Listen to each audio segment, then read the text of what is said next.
아멘. 오늘 저와 여러분들 주신 하나님의 말씀입니다. 오늘 히브리서 10장 26절로 39절의 말씀을 통해서 오늘 하나님 말씀 듣고 또 하나님의 음성 듣고 또 그 말씀에 순종하며 나가는 저와 여러분들 우리 모든 성도님들 되시기를 바랍니다. 우리 제목 함께 읽습니다. 제목입니다. 시작. 구원함에 이르는 믿음을 가진 자. 구원함에 이르는 믿음을 가진 자. 여러분 우리가 히브리서는 이제 하도 많이 말씀을 나눠가지고 이제 대충 다 아시잖아요, 그렇죠? 저자는 알 수 없고 또 왜 이 말씀이 쓰여졌는지도 잘 알지 않습니까?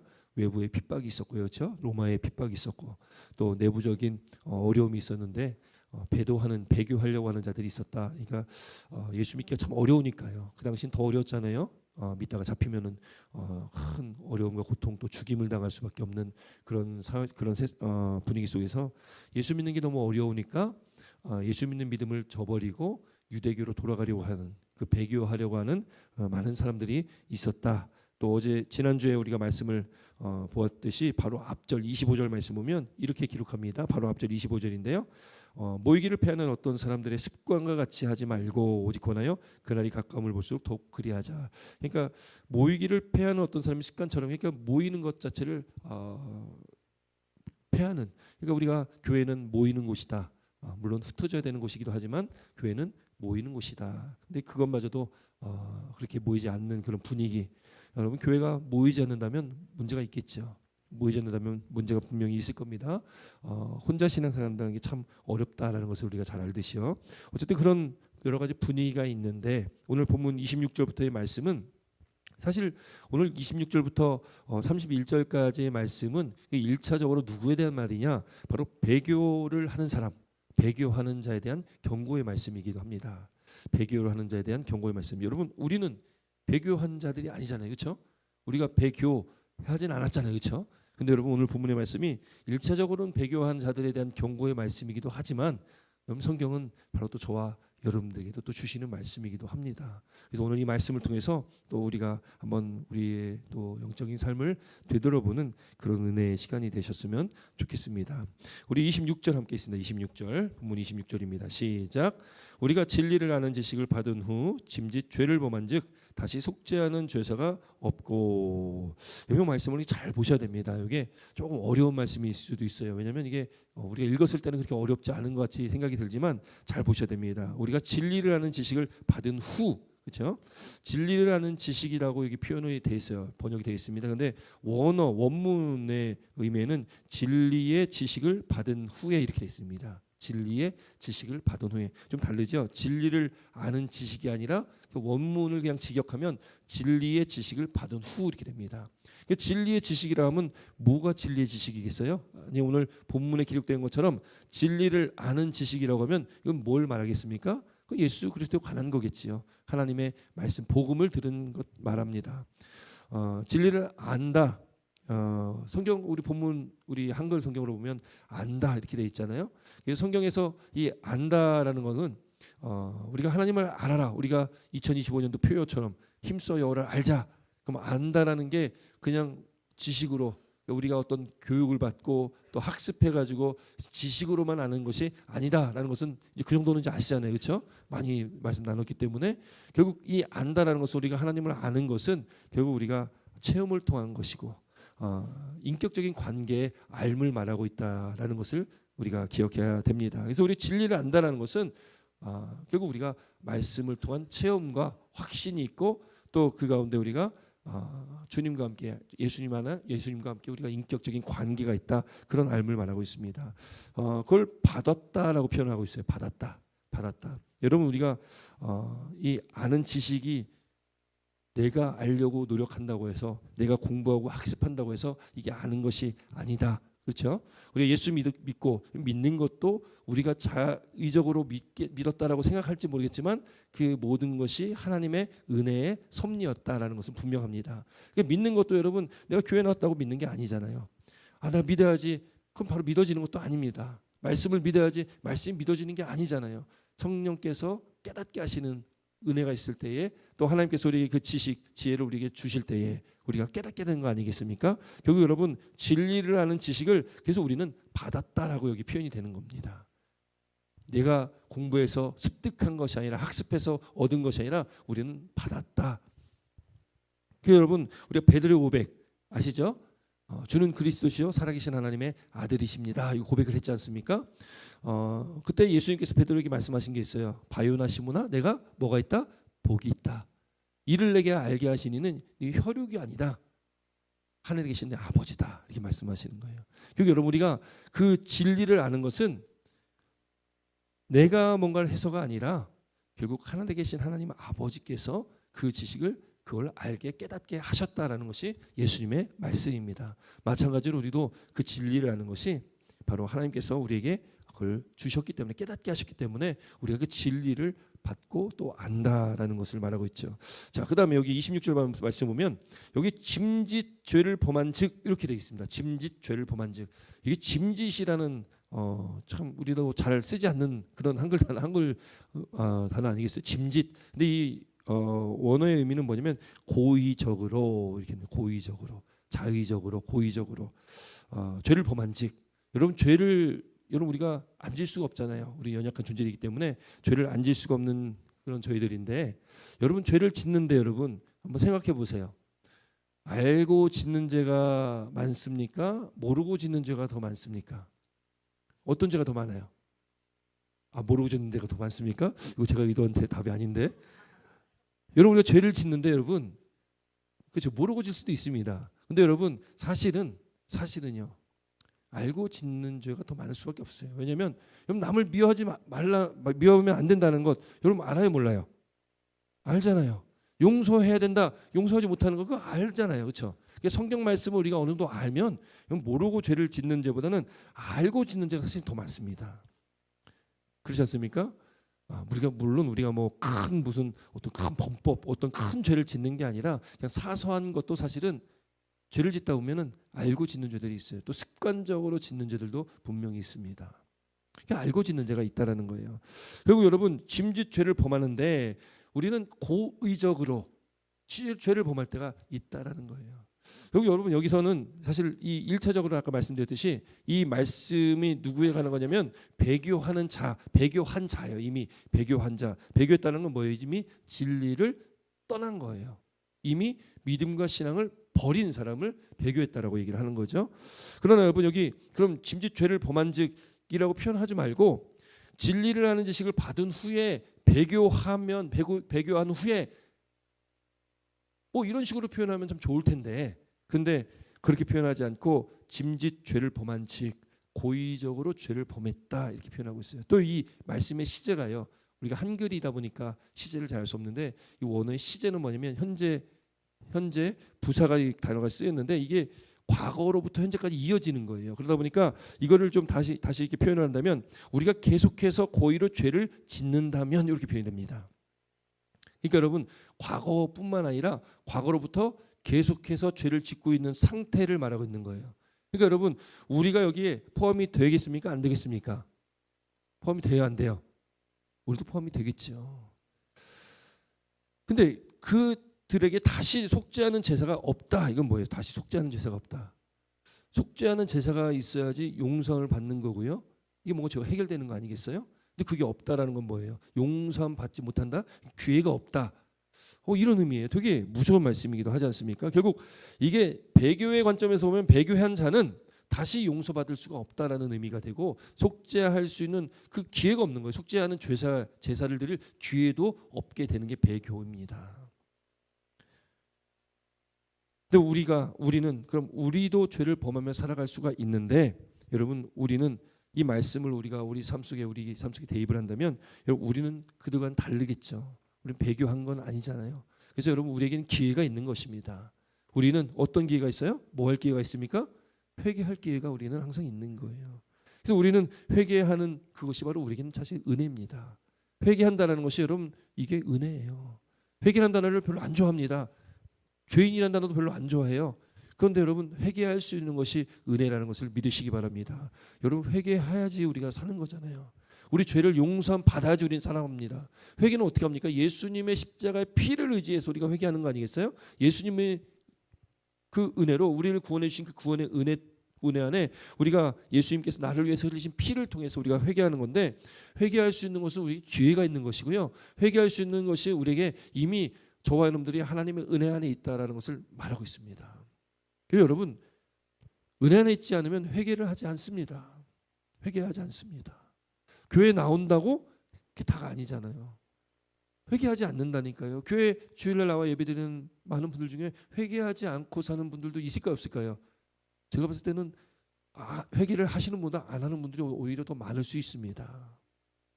안타까운 거죠, 여러분. 여러분, 회개는 우리에게는 은혜라는 것을 믿으시기 바랍니다. 회개의 자리는 우리에게는 은혜의 자리라는 것을 믿으시기 바랍니다. 결국 여러분, 우리가 회개함으로 예수님 피로 우리 죄를 씻음 받고 우리가 정결한 마음으로 거룩한 마음으로 하나님 앞에 나아갈 수 있는 그 은혜를 우리가 입고 살아간다라는 거예요.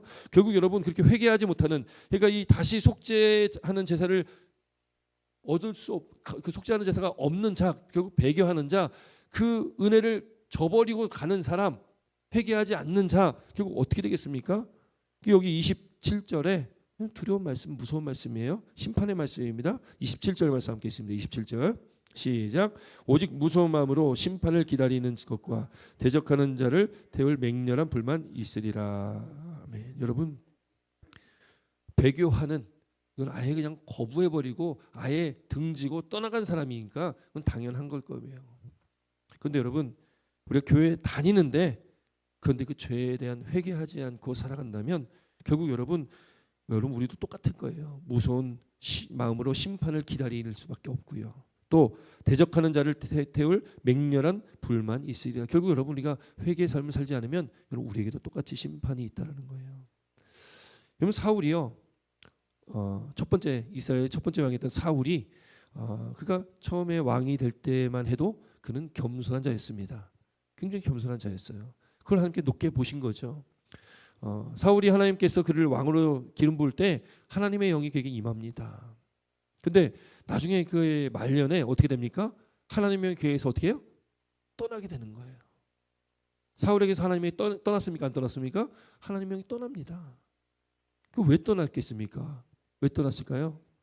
그가 하나님의 앞에 불순종하고 또 하나님의 뜻 가운데 있는 것이 아니라 그는 뭐 심접한 자도 만나고 막 그러지 않습니까? 그는 하나님의 길이 아닌 자신의 길로 끊임없이 갔습니다.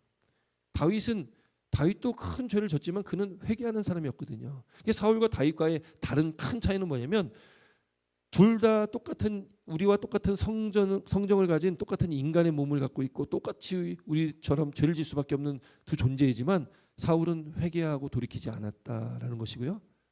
다윗은 늘 회개하는 자리에 있었다라는 것이 큰 차이입니다. 또 신약에 와서는 베드로와 가룟 유다를 보면 또 그렇게 되겠죠. 가룟 유다도 깨달았습니다. 나중에 깨닫잖아요. 그가 은30을 어떻게 합니까? 다시 그에게 던져놓지 않습니까? 깨닫긴 깨닫습니다. 그러나 그는 회개하지 않았다라는 것이고요. 베드로는 3번 부인했는데 거의 마지막 3번째 부인은 거의 저주와 같은 그 부인을 했거든요. 그럼에도 불구하고 베드로는 그런 돌이키고 회개하는 자로 있었던 것이고요. 가룟 유다는 그렇지 못했다라는 거예요. 가룟 유다도 예수님의 제자였고요. 예수님이 택한 제자였습니다. 그러나 결국 그의 끝은 스스로 목숨을 끊는 게 그의 끝이었다는 것을 볼 수 있습니다. 그러니까 여러분, 우리가 교회 다닌다고 끝이 아니라 우리가 교회에 나와 예배 드린다면 우리가 정말 하나님이 원하시는 예배를 드려야 될 줄 믿습니다. 하나님이 원하시는 제사는 상한 심령입니다. 상한 심령은 회개하는 자의 마음이에요. 상한 심령은 뭡니까? 내가 죄인임을 깨닫고 죄인이라는 것을 인정할 때에 여러분 우리가 그 상한 심령을 가질 수밖에 없거든요. 하나님 앞에 너무 죄송한 그 마음이 있고 또 그 죄에서 허덕일 수밖에 없는, 또 습관적인 죄 가운데 빠질 수밖에 없는 우리 연약함을 발견했을 때 그게 우리가 상한 심령이 될 수밖에 없다라는 것. 그때 우리는 하나님 앞에 나와 엎드려 회개할 수 있는 거 아니겠습니까? 여러분, 바리새인과 세리의 기도를 기억하시죠? 바리새인과 세리가 기도하는데 바리새인은 떳떳하게 서서 하늘을 우러러 쳐다보면서 기도하지 않습니까? 그리고 저기 저 세리 구석에 얼굴을 들지도 못하고 가슴을 치면서 기도하는 세리와 같지 않다, 이렇게 기도하지 않습니까? 근데 결국 누가 더 의롭다고 예수님 말씀하시는 거예요? 세리가 더 의롭다고 말하는 겁니다. 사람들이 볼 때는 바리새인이 훨씬 더 의로운 사람이에요. 존경받는 인물입니다. 그런데 예수님의 관점에서는 그게 아니었다라는 거예요. 결국 그렇게 떳떳하게 하늘을 우러서 한 점 부끄러움 없듯이 그렇게 기도했던 바리새인은 그 하나님 예수님께서 그에 대한 평가는 그 의롭지 못한 자가 되는 거고요. 하늘을 우러러 바라보지 못하고 그저 가슴을 치며 애통하는 그 세리는 의롭다라고 예수님 말씀하시는 겁니다. 결국 회개하는 자, 진실된 회개하는 자와 그렇지 못한 자와의 차이는 극명하다라는 것을 우리는 말씀을 통해서 볼 수 있다라는 겁니다. 결국 여러분, 우리는 회개의 삶을 살아야 된다. 회개의 삶을 살지 않으면 결국 무서운 마음으로 심판을 기다릴 수밖에 없는 게 결론입니다.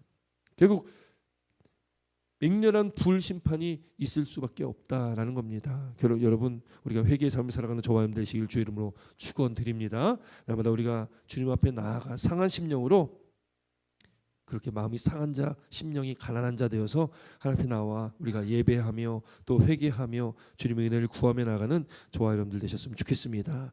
28절에 모세의 법을 폐한 자도 두세 증인으로 말미암아 불쌍히 여김을 받지 못하고 죽었거든. 이 모세의 법은 율법이죠. 율법의 내용을 지키지 않은 자거든요. 율법을 폐한 자, 율법을 지키지 않은 자도 그 율법의 기록이 뭐가 되어 있냐면 두세 증인으로 말미암아서 죽임을 당할 수가 있다. 이게 율법에 기록된 내용을 말하고 있어요.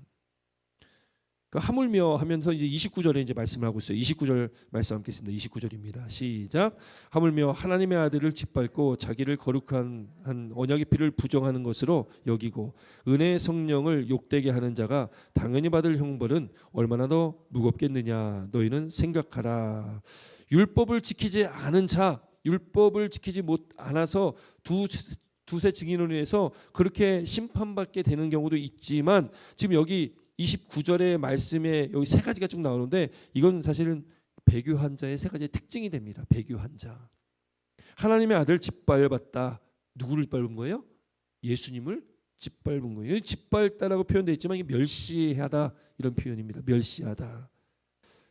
자기를 거룩해 한 이 언약의 피를 부정한 것으로 여겼다. 언약의 피는 누구의 피예요? 예수 그리스도의 피잖아요.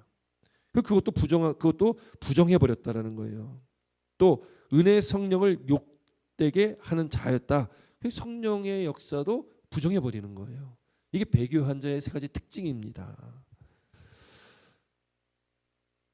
물론 우리는 이렇게까지 우리는 살지는 않을 겁니다. 우리가 뭐 하나님의 아들을 짓밟고 예수님을 멸시하거나 우리 그렇지 않잖아요. 그렇지 않습니까? 아니에요? 우리는 예수님을 멸시하지 않지 않습니까? 아멘이시죠? 예수님의 그 언약의 피를 부정하지 않잖아요. 우리는 예수님의 피를 믿고 그 예수의 피를 의지해서 오늘 찬양 드렸지 않습니까? 주의 보혈 능력이 또다. 찬양했듯이 우리는 주님의 보혈의 능력을 의지하며 살아가는 자들이죠. 은혜의 성령을 욕되게 안 합니다. 우리는 왜 성령께서 하신 일을 우리가 믿고 또 성령의 충만함을 구하면서 우리가 살아가는 자들이 저와 여러분들입니다. 우리가 그렇게 배교한 자처럼 아예 우리가 이렇게 여기 있는 세 가지의 일들을 우리가 행하지는 않죠.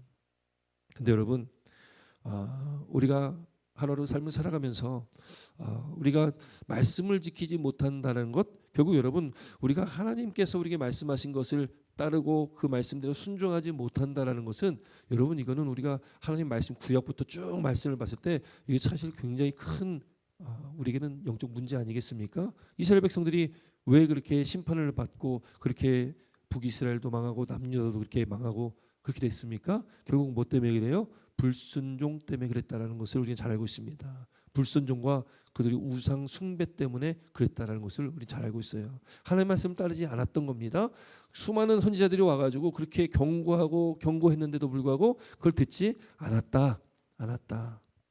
그럼 이번 구약의 말씀을 우리가 쭉 볼 때에 여러분 그럼 우리는 어떻냐라고 우리가 또 구약의 말씀에 우리를 비춰볼 때에 여러분 우리도 여러분 그렇게 불순종할 때도 많고요. 하나님의 말씀을 우리가 알면서도 따르지 않고 순종하지 않을 때도 참 많고요. 우상 숭배가 다른 것이 아니잖아요. 하나님보다 더 사랑하는 그 어떤 것이 있다면 그게 다 우상이 된다라는 것. 돈 사랑하면 돈이 우상이고요. 자녀가 하나님보다 앞서면 자녀가 우상이고요. 건강이 하나님보다 앞서면 건강이 우상이고요. 우리가 하나님보다 앞서는 그 어떤 것이 있다면 그것이 다 우상이 됩니다. 그러니까 우상 숭배가 우리가 뭐 돌을 깎고 뭐 어디 가서 빌고 뭐 이게 아니라 그냥 우리 삶 속에 내가 뭔가 하나님보다 더 앞서는 것이 있다면 뭔가 우리가 유튜브나 TV를 보는 거, 뭐 게임하는 거, 뭐 여러 가지가 있을 거 아니겠습니까? 뭐 운동도 마찬가지고요. 그것들이 하나님보다 더 앞서게 된다면 그게 다 우상이 되는 것이라는 거죠. 그러니까 우리 삶에 한번 우리 삶을 되돌아본다면 그런 것이 어떤 것이 있을까? 어떤 것이 있을까? 우리가 여기 나오는 29절에 나오는 이 세 가지를 우리가 이렇게 하지는 않지만 하나님 말씀을 순종하지 않고 늘 불순종하며 살아간다면 여러분 그게 멸시하는 거 아니겠어요? 하나님의 말씀이 분명하게 있는데 그 말씀을 알면서도 지키지 않는다면, 행하지 않는다면 그게 말씀을 멸시하는 거 아니겠습니까? 언약의 피, 여러분 이 언약의 피가 우리를 거룩하게 합니다. 예수님 피가 우리를 거룩하게 하는 거잖아요. 그래서 우리는 회개하면 예수님의 피로 우리가 씻겨지면 우리가 어떻게 되는 거예요? 거룩하게 되는 거예요. 정결하게 되고 거룩하게 되는 겁니다. 그런데 그 거룩을 부정해버리면, 거룩함을 우리가 거룩한 자리에 우리가 있지 않는다면, 거룩이 뭐예요? 구별되다. 구별되다라는 게 거룩이란 뜻이잖아요. 우리가 거룩한 자리에 있지 못하게 된다면 그 거룩하게 한 언약의 피를 부정한 것으로 부정하는 그런 일도 우리가 할 수 있다라는 거예요. 우리가 은혜의 성령을 욕되게, 은혜의 성령을 부정하진 않지만 성령께서 나에게 깨닫게 하시고 또 내 안에 선한 양심을 통해서 또 말씀을 하시고 또 우리가 예배 드릴 때 또 말씀을 들을 때 깨닫게 하시는데 그 말씀을 무시해버린다면 여러분 여기 말씀과 29절에 나온 말씀과 뭐 강도가, 그러니까 진짜 배교 환자처럼 이렇게 무지막지하게 이렇게 하지는 않겠지만 여러분 우리도 어느 정도는 그렇게 살아갈 수 있는 존재라는 것 정도는 우리나 인정을 하고 살아가야 될 줄 믿습니다. 그래서 여러분 우리가 오늘 이 말씀 앞에 우리에게 진리를 아는 지식을 우리에게 주셨고 우리 안에 그 은혜를 입고 살아가는 저와 여러분들 안에 하나님이 내주하시고 임재하시는 그 은혜를 누리고 살아간다면 여러분 오늘 이 말씀이 우리가 돌이키게 되는 또 다시금 회복되게 되는 귀한 은혜의 말씀 되시길 주의 이름으로 축원드립니다. 그래서 우리가 있어야 할 자리에서 우리가 하나님의 기쁨을 위해서 하나님의 영광을 위해서 우리는 있어야 된다는 거예요. 예수 믿는 것이 말로만 예수 믿는 것이 아니라 우리 삶에서 말씀을 지키고 말씀에 순종하며 나아가야 된다는 것입니다. 30절 말씀 함께 있습니다. 30절입니다. 30절 31절까지 함께 있습니다. 30절 31절 시작. 원수 갚는 것이 내게 있으니 내가 갚으리라 하시고 또 다시 주께서 그 백성을 심판하시리라 말씀하신 것을 우리가 아노니 살아계신 하나님의 손에 빠져 들어가는 것이 무서울진저 이렇게 말씀합니다. 여러분 여기 살아계신 하나님의 손에 빠져 들어갔다. 이 말씀에 그 쉽게 이 말씀 표현하면 하나님의 심판에 떨어졌다 이런 의미입니다. 하나님의 심판에 떨어졌다. 결국 여러분 원수 갚는 것이 결국 뭘 말씀하겠어요? 심판을 말하고 있거든요. 심판. 그 심판은 누구에게 있다라는 거예요? 하나님께 있다라는 거죠. 원수 갚는 것이 내게 있으니 이 말씀은 성경에 여러 군데 나옵니다. 로마에서도 나오고요. 심판의 자리에 있는 자는 누구예요? 심판의 자리에는 누가 계신 겁니까? 하나님만이 심판 자리에 계신 거예요. 그래서 이 배교자든 또 말씀 가운데 살지 못하는 자든 누가 심판하신 거예요? 하나님이 심판하시는 거지 않습니까? 하나님께 원수 갚는 것이 있는 거예요. 근데 우리가 자꾸 심판의 자리에 서 있으면 그래서 안 되는 거죠. 우리가 심판의 자리에 서 있으면 절대 안 됩니다. 누구를 평가하고 판단하고 여러분 절대 그 자리에 있으면 안 된다는 거예요. 하나님께 우리는 맡겨드려야 되는 거죠. 하나님의 심판 자리에서 하나님께서 심판하신 거지 우리가 하는 것이 아니다라는 것. 다시 주께서 그의 백성을 심판하시리라. 결국 여러분 우리는 누구를 심판하는 것이 아니라 우리는 우리가 있어야 할 그 자리에서 하나님의 영광을 하나님 나라를 위해서 우리는 살아가야 될 줄 믿습니다. 하나님이 원하시는 것이 무엇인지를 우리는 그걸 깨닫고 하나님 원하는 자리에 우리는 늘 있어야 된다는 거예요. 하나님을 두려워하는 마음 바로 경외가 그래서 우리 가운데 있어야 될 줄 믿습니다. 결국 심판은 하나님께서 하시는 거고요. 그 하나님의 심판에 대한 두려운 마음이 반드시 우리에게 필요한 거죠. 그 마음이 있어야지 우리가 죄의 자리에 우리가 자꾸 나아가지 않는다는 겁니다. 그러나 우리가 조심해야 될 게 있습니다. 하나님의 은혜를 가볍게 여기면 안 됩니다. 또 회개하면 되지 뭐. 하나님은 사랑의 하나님이시니까 또 용서해 주실 거야. 자꾸 여러분 우리가 가볍게 여기면 이 경외하는 그 마음이 없는 거잖아요. 그 경외의 마음이 사라지게 됩니다. 우리는 하나님은 공의의 하나님이시기 때문에 하나님은 심판하시는 심판주십니다. 그러나 동시에 사랑의 하나님이시기도 하는 거죠. 그분을 경외, 두려워하는 마음도 있어야 되고요. 그분의 사랑 안에 우리가 거하고 감사함으로 우리 또 나아가야 될 줄 믿습니다. 결국 하나님께서 심판하실 그때가 있다라는 거죠.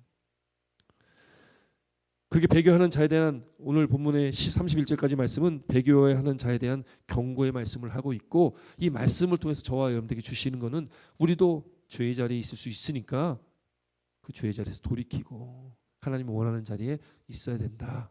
그걸 우리에게 말씀하고 있습니다. 여러분, 우리가 왜 하나님의 원하시는 자리, 하나님께 영광 올려드릴 수 있는 자리, 그 자리에 있어야 되냐? 여러분, 오늘 32절부터 마지막 39절까지 그걸 말씀하고 있어요. 여기는 고난받는 자에 대한 말씀입니다. 고난받는 자가 그 고난을 어떻게 되냐? 잘 인내해야 된다는 거예요. 인내해야 된다. 잘 인내하고 또 그 인내함 가운데 하나님이 약속하신 것이 있는데 그 약속하신 것을 받게 된다는 거예요. 우리가 이 믿음의 삶을 살아가고 또 우리가 이 땅에서 발을 딛고 살아가는 동안에 여러분, 우리가 믿음을 지키고 말씀 붙들고 그 안에서 살아가야 될 것은, 여러분, 우리가 하나님의 큰 상급이 앞으로 우리에게 예비되어 있기 때문에 그런 줄 믿으시길 주의 이름으로 축원드립니다. 그래서 여기 이렇게 말씀하고 있어요. 32절 말씀, 32절부터 34절까지 함께 있습니다. 32절 34절까지 시작. 전날에 너희가 빛을 받은 후에 고난의 큰 싸움을 견뎌낸 것을 생각하라. 혹은 비방과 환난으로서 사람에게 구경거리가 되고, 혹은 이런 형편에 있는 자들과 사귀는 자가 되었으니, 너희가 갇힌 자를 동정하고 너희 소유를 빼앗기는 것도 기쁘게 당한 것은 더 낫고 연구한 소유가 있는 줄 알미라. 아멘. 배교한 자가 있다면 그 믿음을 지킨 자들이 있습니다. 우리가 있어야 할 자리는 어떤 자리예요? 우리는 믿음을 지키는 자리에 있어야 될 줄 믿습니다. 그 사람들은 어떤 자냐? 여기 빛을 받은 후에, 이 빛은 뭘 말씀하겠어요? 예수 그리스도의 빛이겠죠. 예수 그리스도의 그 진리. 오늘 앞서 우리가 26절에 말씀하고 있는 것처럼 진리를 아는 지식을 우리가 받았다. 이게 빛을 받은 겁니다. 빛을 받았어요. 빛을 받은 후에, 진리라는 지식을 받은 후에 고난의 큰 싸움을 견뎌낸 것. 그러니까 빛을 받은 자는 뭘 해야 되는 거예요? 고난의 큰 싸움을 견뎌내는, 인내하는 삶을 살아가야 됩니다. 초대교회 당시랑 지금하고 비교를 하면 사실은 비교할 수 없을 정도겠죠. 비교할 수 없는 정도겠죠. 여기 34절, 33, 34절에 간단하게 이렇게 정리된 거예요. 다시 한번 있습니다. 33절, 34절 시작. 혹은 비방과 환난으로서 사람에게 구경거리가 되고, 혹은 이런 형편에 있는 자들과 사귀는 자가 되었으니, 너희가 갇힌 자를 동정하고 너희 소유를 뺏기는 것도 기쁘게 당한 것은 더 낫고 영구한 소유가 있는 줄 알미라. 지금 여기 보세요. 비방과 환난이 있습니다. 예수 믿는 것 때문에 비방과 환난을 당해요. 사람에게 구경거리가 된대요. 많은 사람들이 있는데 거기서 구경거리가 된다는, 뭐 우리가 영화를 통해서 많이 보잖아요. 옛날에 그 원형 경기장에서 수많은 사람들이 거기서 그냥 웃고 즐기고 할 때 그 원형 경기장 안에 누가 있어요? 예수 믿는 자들 잡아놔가지고 사자의 밥이 되게 만들지 않습니까? 그거를 보면서 웃고 즐기고 있는 거예요, 사람들이. 예수 믿는 것 때문에 그렇게 그 원형 경기장에서 죽어간 그 수많은 순교했던 많은 믿는 자들이 역사 속에 있는 거 아니겠습니까? 사람들에게 구경거리가 되는 경우가 있는 거죠. 또 이런 형편에 있는 자들과 사귀는 자, 결국 예수 믿는다는 것은 다 같은 상황 속에 처한 겁니다. 지금 34절에 그래서 갇힌 자, 누군가는 잡혀가지고 갇혀있는 자가 있겠죠. 또 너희 소유를 빼앗기는 것, 예수 믿는 것 때문에 핍박받으면서 소유를 빼앗길 수도 있다라는 거예요. 근데 그걸 어떻게 합니까? 기쁘게 당했다라는 거예요. 여러분, 우리가 이 말씀을 이렇게 보고 있는데 사실 우리는 감이 잘 안 올 겁니다. 우리가 직접 경험하지 않은 거기 때문에 그래요.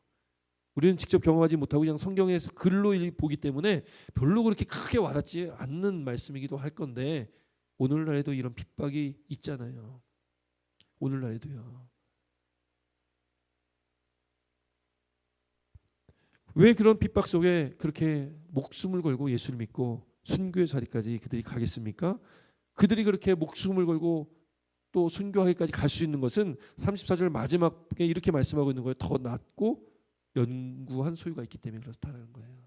더 좋고 영원히 영원한 소유할 수 있는 것이 있기 때문에, 그러니까 이 땅의 삶에 미련을 두는 것이 아니라 영원한 것을 지금 바라보고 있다라는 겁니다. 우리가 믿음을 지키며 오늘날의 이 시대에 우리가 살아가고 있는데, 우리는 이런 핍박과 환난은 우리에게 없지만, 그러나 우리가 믿음을 지키며, 여러분 손해 볼 때 있습니까? 없습니까? 있죠. 상처받을 때 있습니다. 상처 줄 때도 있겠지만요. 또 억울할 때도 있죠. 자존심 상할 때도 있습니다. 그런 어려움 속에 우리가 예수를 믿고 이 믿음을 지키기 위해서 우리가 지금 이렇게 믿음을 지키면서 살아가는 것, 또 직분자로서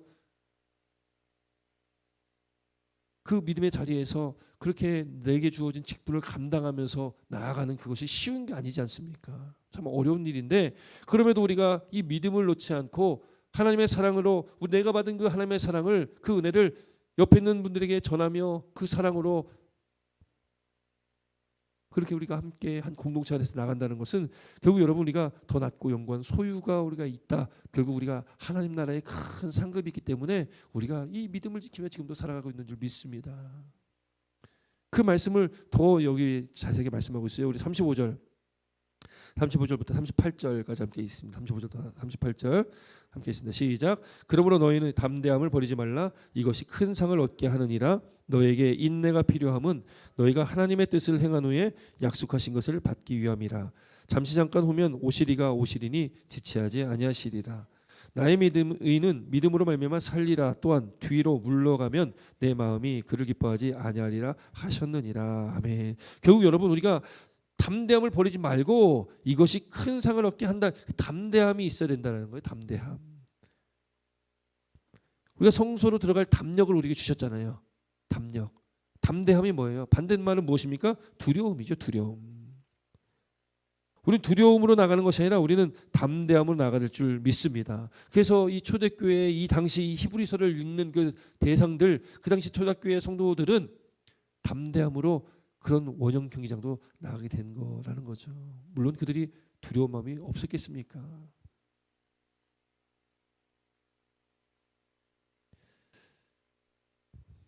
어떤 영화에서 그 원형 경기장에서 이렇게 순교당하는 그런 장면을 예전에 본 적이 있는데, 많은 사람들이 잡혀와가지고 이제 정말 죽음의 앞에 있는 거 아니겠어요? 어떤 애들도 있을 거 아닙니까? 거기 뭐 어른들만 있겠습니까? 한 가족이 다 나오기도 하고 잡혀오기도 하고. 어른들이야 그다 치는데 애들은 얼마나 무섭겠습니까? 애들이 사자를 얼마나 무서워하겠습니까? 그런데도 그런 사람들이 그렇게 순교의 자리에서 부모님과 함께 순교를 당하기도 하고요. 그렇게 믿음을 지키며 담대함으로 나갔던 그들이 결국 어떻게 되겠어요? 큰 상을 받지 않겠습니까? 예수님을 믿는 믿음으로 그렇게 그들이 담대함을 가지고 나갔으니, 여러분 그래서 우리에게도 말씀하는 겁니다. 너희 담대함을 버리지 말라. 36절에 너희에게 인내가 필요함은 너희가 하나님의 뜻을 행한 후에 약속하신 것을 받기 위함이라. 여러분 우리가 예수 믿는 것은요, 앞으로 장차 우리에게 약속된 것을 받기 위함인 줄 믿으시길 주 이름으로 축원드립니다. 그 약속한 것이 뭐예요? 영원한 하나님 나라 아니겠습니까? 영원한 하나님 나라. 또 그 하나님 나라에서의 영생의 축복을 우리가 받고 지금 살아가는 거 아니겠어요? 여러분 그것이 없다면, 우리가 받을 그 상급이 없다면, 여러분 우리가 죽으면 그것이 끝이라면 여러분 이 땅에서 예수님 믿을 필요가 뭐가 있겠어요? 그렇지 않습니까? 뭐로 이렇게 예수 믿으면서 시간도 낭비하고 여러 가지 세상에서 즐길 것들이 많은데 이렇게 우리가 예배 드리느라고 또 교회에서 봉사하고 헌신하고 고생하고 힘들게 우리가 살 필요가 있겠습니까? 이 땅의 삶이 끝이라면. 근데 그것이 아님을 믿기 때문에 우리는 우리에게 주어진 삶 속에 가장 중요한 것이 하나님을 섬기고 예배하는 것이고, 또 하나님을 사랑하는 것이고, 그렇기 때문에 우리가 오늘도 모여서 이 시간 이렇게 우리가 예배드리는 줄 믿습니다. 여러분, 우리에게 예비된 것이 있습니다. 약속하신 것이 있다는 거예요. 우리는 그것을 우리는 소망하면서 또 기대하면서 우리 이 땅의 삶을 살아가고 있다는 거죠. 또 하나 말씀합니다. 37절 보면 잠시 잠깐 꾸면 오시리니 지체하지 아니하시리라. 이거는 이제 예수님께서 다시 이 땅에 오신다라는 것을 말씀하고 있고, 결국 이 땅에 다시 오시는 예수님은 심판주로 그때는 최후의 심판이 있게 될 것이고, 그때는 기회가 없습니다. 예수님 이 땅에 오시면 이제 더 이상 기회는 없습니다. 언제 오실지 우리는 알 수 없습니다. 그러나 반드시 오시고 속히 오시고 그러나 도적같이 오신다 말씀하고 계시죠. 그 때가 되면 더 이상 기회는 없고, 그때가 언젠지 모르기 때문에 우리는 오늘 이 하루도 또 우리에게 주어진 이 하루하루의 모든 삶도 우리가 늘 거룩함으로 언제 오셔도 주님을 기쁨으로 맞이할 수 있는 그런 삶을 우리는 살아가 될 줄 믿습니다. 여기 여러분, 나의 의인은 믿음으로 말미암아 살리라. 믿는 믿음을 놓지 말아야 된다. 여기 이 말씀들이 이렇게 기록된 이유가 우리가 잘 알듯이 배교하려고 하는 그 믿음이 흔들리려고 하는 그 많은 성도들이 이 말씀을 읽고 이 말씀을 붙들고 그 믿음을 변치 않고 믿음을 놓지 않고 그 믿음을 지켜야 된다. 결국 의인은 믿음으로 말미암아 살리라라고 말씀합니다. 또한 뒤로 물러가면 내 마음이 그를 기뻐하지 아니하리라.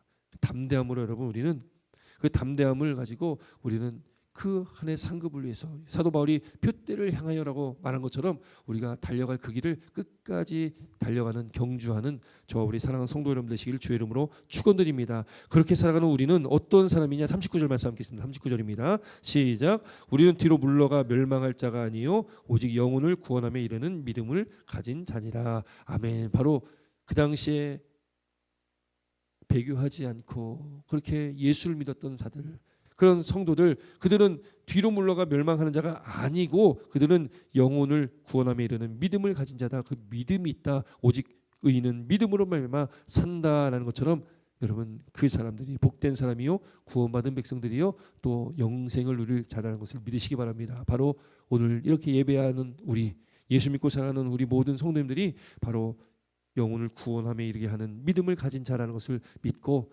우리의 믿음의 삶 속에 어떠한 일들이 있을지라도, 핍박과 환란이 있고 많은 어려움이 있을지라도 여러분, 우리는 절대 뒤로 물러가는 자가 아니라 담대함으로 우리는 믿음을 가지고 우리가 인내하며 그 상급을 위해, 그 영원한 나라를 위해서 우리가 날마다 힘쓰며 애쓰며 나가는 저와 우리 사랑하는 성도 여러분들 되시기를 주의 이름으로 축원드립니다. 기도드리겠습니다.